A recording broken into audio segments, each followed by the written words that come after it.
Audit का chapter number 5 देखते हैं। एमसीक्यूज कट ऑफ टेस्टिंग जो होती है उसको किया जाता है during the audit of the sales का जब हम लोग ऑडिट कर रहे होते हैं तब उसको किया जाता है। तो ये एड्रेस क्या करता है, ये असल सन से क्या एड्रेस होता है। तो कट ऑफ हम लोग चेक करते हैं। कट ऑफ मतलब प्रीवियस ईयर की सेल्स इस साल में तो नहीं आ गई ना, या नेक्स्ट ईयर की सेल्स इस साल में तो नहीं आ गई ना, मतलब करंट ईयर में तो नहीं आ गई ना, उसको देखने के लिए हम लोग क्या लगाते हैं, कट ऑफ लगाते हैं।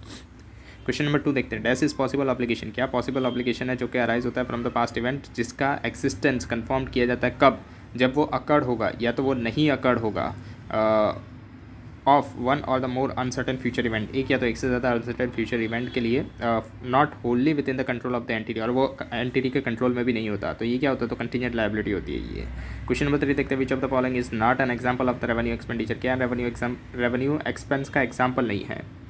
तो development of the expenditure on the land ये रेवेन्यू का एग्जाम्पल नहीं है, क्योंकि हम इसको क्या करते हैं, कैपिटलाइज करते हैं। Salary and wages of the employees engage directly और इनडायरेक्टली इन द प्रोडक्शन, ये तो हमारा क्या है, रेवेन्यू है। Repairs and maintenance, renewal of the fix asset, ये भी हमारा रेवेन्यू है। लीगल एंड प्रोफेशनल एक्सपेंस, ये भी हमारा रेवेन्यू है। जब development expenditure on the land होता है वो क्या होता है, कैपिटल होता है, वो रेवेन्यू नहीं होता। Dash are the charges against the profit to provide the known liabilities for which the amount can not be determined with accuracy, क्या चार्जेस है अगेंस्ट द प्रॉफिट, प्रॉफिट के अगेंस्ट में चार्जेस है जिसको हम लोग लायबिलिटी के तौर पे लगाते हैं, for which the amount can not be determined, जिसकी अमाउंट अभी तक डिटरमाइंड नहीं हुई है, विद एक्यूरेसी, एक्यूरेसी के साथ, मतलब हम लोग प्रोबेबिलिटी लगा कर चेक करते हैं कि क्या कितनी आ सकती है इसकी जो अमाउंट होती है लायबिलिटी के तौर पर वो कितनी हो सकती है। वैसे प्रॉपर्टी लगा कर हम लोग प्रॉफिट के अगेंस्ट में चार्जेस लगाते हैं, उसको हम लोग क्या बोलते हैं, तो प्रोविजंस बोलते हैं हम लोग। उसके बाद question number 5, which of the following is not correct, क्या करेक्ट नहीं है। तो AS18 जो है वो रिलेटेड पार्टी डिस्क्लोजर बताता है, ये तो सही है। AS10 property plant and equipment बताता है, ये भी सही है। AS28 impairment of the asset बताता है, ये भी सही है। AS16 जो है वो इंटेंजिबल एसेट्स, ये गलत है। AS16 इंटेंजिबल एसेट नहीं बताता, शायद यहाँ पर सेगमेंट रिपोर्टिंग होगा। क्वेश्चन नंबर 1 देखते हैं। Wages paid to the workers were qualified as, अगर वेजेस पेड किया जाता है वर्कर को तो वो कैसे क्वालिफाइड किया जाता है, तो वो रेवेन्यू और कैपिटल एक्सपेंडिचर के तौर पर किया जाता है। डिपेंड करता है कि कौन से फैक्ट एंड सर्कमस्टेंसेस के ऊपर, मतलब अगर आप इंस्टॉलेशन ऑफ द मशीनरी के अंदर वेजेस पेड कर रहे हो तो उसको तुमको कैपिटलाइज करना पड़ेगा, तो इसके लिए वो कैपिटल एक्सपेंडिचर हो गया। लेकिन अगर आप जनरल कोई भी वेजेस पे कर रहे हो रिलेशन टू योर ऑपरेशन, तो उसको हम लोग रेवेन्यू के तरीके से क्लासीफाइड करते हैं। During the course of the audit of the intangible assets, expenditures incurred during the following phases is not capitalized. कौन सा एक्सपेंडिचर को हम लोग को कैपिटलाइज नहीं करना चाहिए इंटेंजिबल एसेट्स के कोर्स के अंदर, मतलब जब इंटेंजिबल एसेट्स को डेवलप किया जाता है तब। तो रिसर्च फेज का जो भी एक्सपेंडिचर होता है उसको हम लोग को कैपिटलाइज नहीं करना चाहिए। Section 52 of the companies act state that the security premium account, section 52 होता है कंपनीज एक्ट का, उसके अंदर सिक्योरिटी प्रीमियम अकाउंट जो होता है कंपनी का, for one of the purpose mention, applied किसके अंदर किया जाता है, जो भी पर्पस नीचे दिए गए हैं उसमें से कोई एक पर्पस के अंदर उसको अप्लाइड किया जाता है। वो पर्पस कौन सा है, करेक्ट ऑप्शन में से बताइए हमको। To adjust the loss on the revenue, to adjust the loss against the revaluation of the assets, revaluation of the assets का जो भी लॉस होता है उसके अगेंस्ट में हम लोग सिक्योरिटी प्रीमियम को यूटिलाइज कर सकते हैं, क्या नहीं कर सकते। To pay the dividend to the equity share holder, क्या ये कर सकते हैं हम लोग, नहीं कर सकते हम लोग, ये भी हम लोग नहीं कर सकते। अगर हम लोग देखेंगे तो यहाँ पर कॉन्ट्राडिक्शंस तो नहीं हो रहा है। Providing for the premium payable on the redemption of the preference shares, providing for the premium payable on the redemption of the preference share, क्या हम लोग प्रोवाइड कर सकते हैं redemption payable on the preference share, मतलब अगर premium कोई भी पेबल होता है redemption of the preference share पे, उसके अगेंस्ट में हम लोग क्या एडजस्ट कर सकते हैं, सिक्योरिटी प्रीमियम को बिल्कुल हम उसके अगेंस्ट में एडजस्ट कर सकते हैं सिक्योरिटी प्रीमियम को। To use it as the working capital for the business, क्या हम इसको वर्किंग कैपिटल के तौर पर यूज़ कर सकते हैं बिजनेस के लिए, नहीं, इसको भी नहीं कर सकते। जो पे ऑफ द डिविडेंड है वहाँ पर क्या होता है, डिविडेंड हम लोग पे करते हैं किस में से, प्रॉफिट में से करते हैं, तो वो सिक्योरिटी प्रीमियम का पार्ट नहीं होता, तो सिक्योरिटी प्रीमियम में से उसको एडजस्ट नहीं कर सकते। Which assertion is common among the state of the profit and loss and the balance sheet captions, कौन सा असर्शन कॉमन होता है profit and loss and balance sheet के अंदर, तो कंप्लीटनेस जो होता है वो दोनों के अंदर कॉमन होता है, दोनों के अंदर कंप्लीटनेस चेक की जाती है, एक्सिस्टेंस नहीं होता, वैल्यूएशन नहीं होता, मेजरमेंट नहीं होता। Which of the following items should not be treated as an asset, किसको हम लोग असेट नहीं मानेंगे, प्रोविजंस ऑफ दी 26 26 के हिसाब से, प्रोविजंस के हिसाब से, मतलब यहाँ पर क्या होता है, इंटेंजिबल असेट्स जो होती है उसके अंदर उसको हम लोग ट्रीट असेट नहीं करते हैं नीचे दी गई एसेट्स में से। विच of the following should not be treated, किसको हम लोग असेट के तौर पर नहीं मानेंगे, मतलब इंटेंजिबल एसेट के तौर पर नहीं मानेंगे एज पर the provision of the AS 26 के हिसाब से। तो कंप्यूटर सॉफ्टवेयर इसको तो हम लोग मानते हैं। इंटरनली जनरेटेड गुडविल इसको हम लोग कभी भी असेट के तौर पर नहीं लगते हैं। फिशिंग लाइसेंस इसको भी हम लोग असेट के तौर पर लेते हैं। ब्रांड नेम इसको भी हम लोग असेट के तौर पर लेते हैं। CA Muskan Mishra is an auditor of the two concerned Wellstar Homes and Wellstar Stores। CA मुस्कान मिश्रा को ऑडिटर के तौर पर अपॉइंट किया गया है Wellstar Homes and Wellstar Store के लिए। The partner in both the firms are common, दोनों के पार्टनर कॉमन है। While auditing the financial statement of the Star Homes C has notice that few expenditure, थोड़े expenditures तो थे bill के, वो पर्टेन कर रहे थे वेलस्टार स्टोर्स के, होम्स वाले के स्टोर्स के बिल्स दिख रहे थे होम्स के अंदर। Have been entered in its books which assertions of the Wellstar home is disproved in this situations, क्या डिसप्रूव्ड होता है इनके सिचुएशंस के अंदर। कंप्लीटनेस, एक्यूरेसी, अकरेंस के क्लासिफिकेशंस। अकरेंस क्यों अकरेंस, क्योंकि वो किसके थे बिल्स, वो बिल्स थे किसके, वो बिल्स थे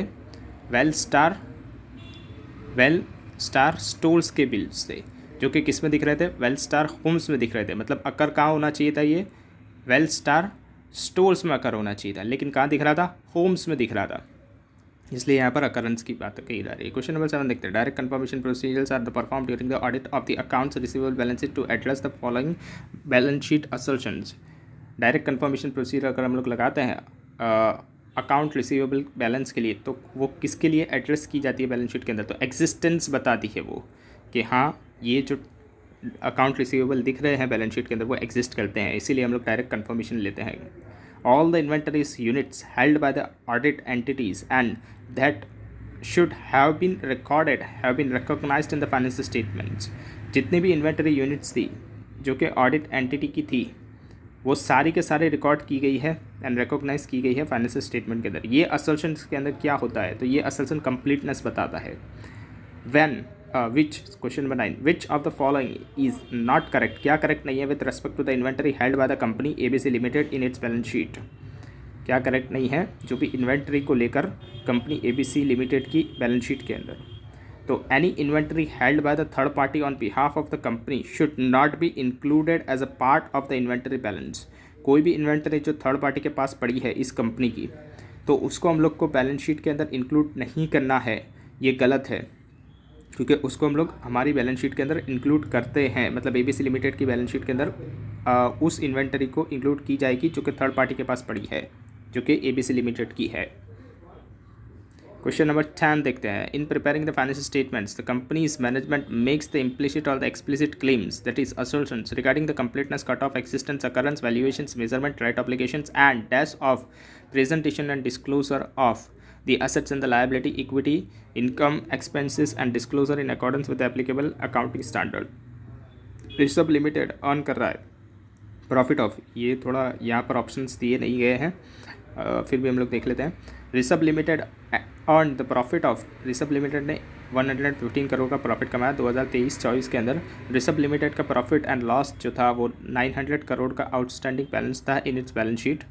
this balance is the accumulated of the profit earned through the business. ये बैलेंस के अंदर एक्यूमुलेटेड प्रॉफिट अर्न किया गया था बिजनेस का, उसके थ्रू आया है। The accumulated profit can be used for, इसको किसके लिए यूज़ किया जा सकता है, तो यहाँ पर हमको 1 2 3 4 जो है ऑप्शन वो दिए नहीं गए थे, यहाँ पर नीचे देने चाहिए थे इसके, तो ठीक है, लेकिन यहाँ पर ऐसे ही आंसर आएगा। क्वेश्चन नंबर 12 देखते हैं। द सिक्योरिटी प्रीमियम अकाउंट में be applied by the company for the which following purpose, कौन से पर्पस के लिए सिक्योरिटी प्रीमियम अकाउंट को हम लोग अप्लाइड कर सकते हैं, तो writing off the preliminary expense के लिए हम लोग सिक्योरिटी प्रीमियम अकाउंट्स को अप्लाइड कर सकते हैं। बाकी payment to the creditor for the material के लिए नहीं, purchase of the fix assets के लिए नहीं, रीपेमेंट ऑफ द लोन के लिए नहीं। Useful life of the asset is given in the schedule, useful life of the asset कौन से शेड्यूल के अंदर दिया गया है, schedule 2 of the companies act 2013 के अंदर दिया गया है।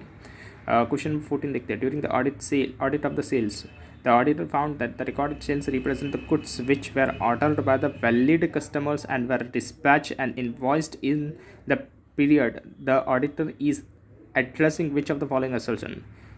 जब ऑडिट सेल्स का किया जा रहा था तो ऑडिटर ने ये देखा कि जो रिकॉर्डेड सेल्स रिपोर्ट की गई है गुड्स की, वो जो ऑर्डर किए गए थे goods by the valid customers के द्वारा एंड उसको डिस्पैच भी किया गया है एंड इनवॉइस जो है वो पीरियड के अंदर बनाया गया है। The auditor is addressing which of the following assertions, यहाँ पर कौन सा असल्सन वो एड्रेस कर रहा है, वो क्या क्या चीज़ें देख रहा है कि गुड्स जो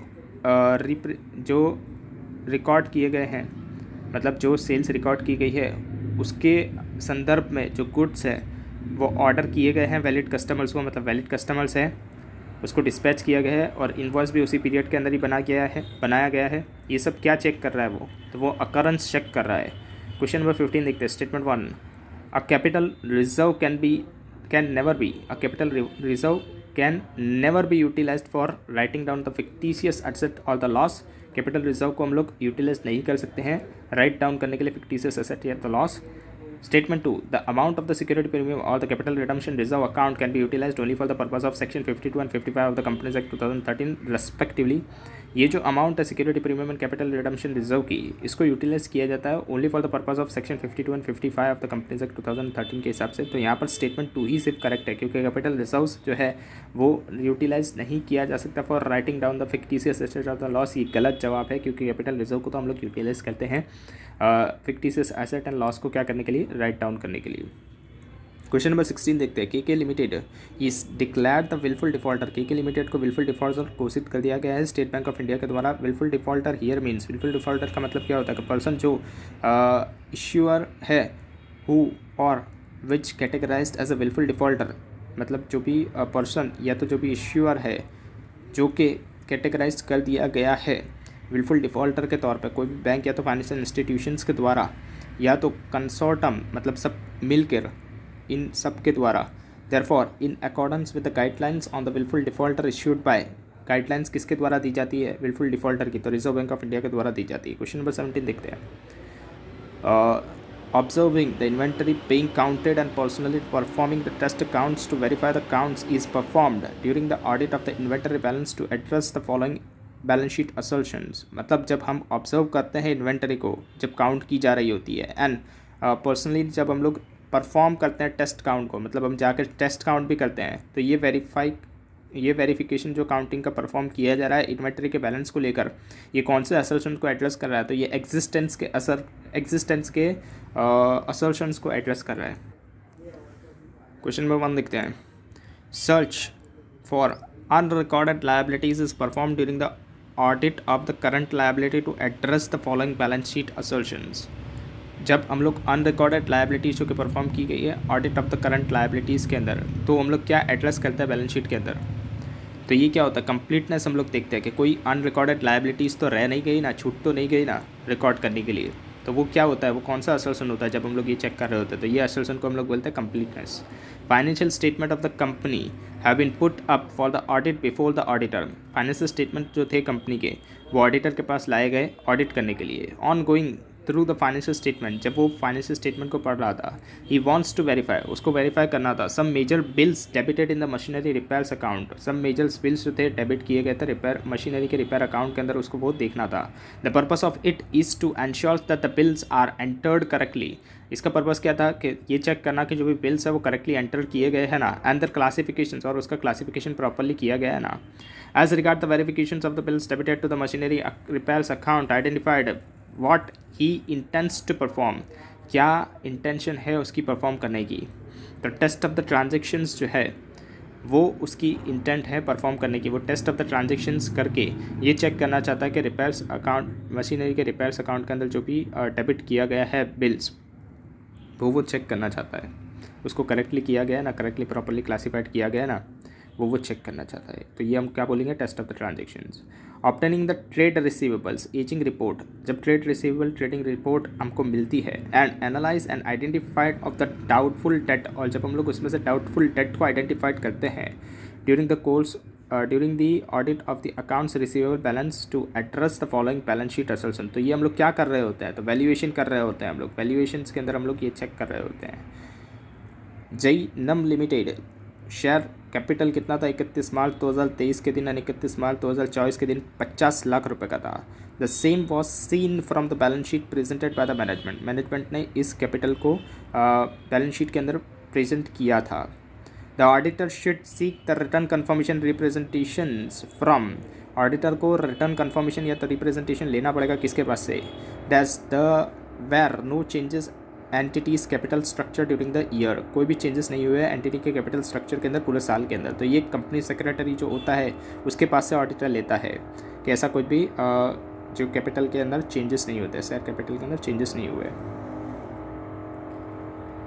इसके बाद क्वेश्चन नंबर 5 देखते हैं। Well no reply is receive during the performance of the direct confirmation procedure, अगर कोई रिप्लाई नहीं मिलता है डायरेक्ट कन्फर्मेशन प्रोसीजर्स का as a part of the audit of the account receiver balances, जब डिटेल्स का हम लोग कन्फर्मेशन लेते हैं अगर उसके अंदर से कोई रिप्लाई नहीं मिलता है तो ऑडिटर शुड परफॉर्म, ऑडिटर क्या परफॉर्म करेगा, एडिशनल टेस्टिंग करेगा including the subsequent collections of the testing and aging the details of the respective balance sheets to the customer's retention advice।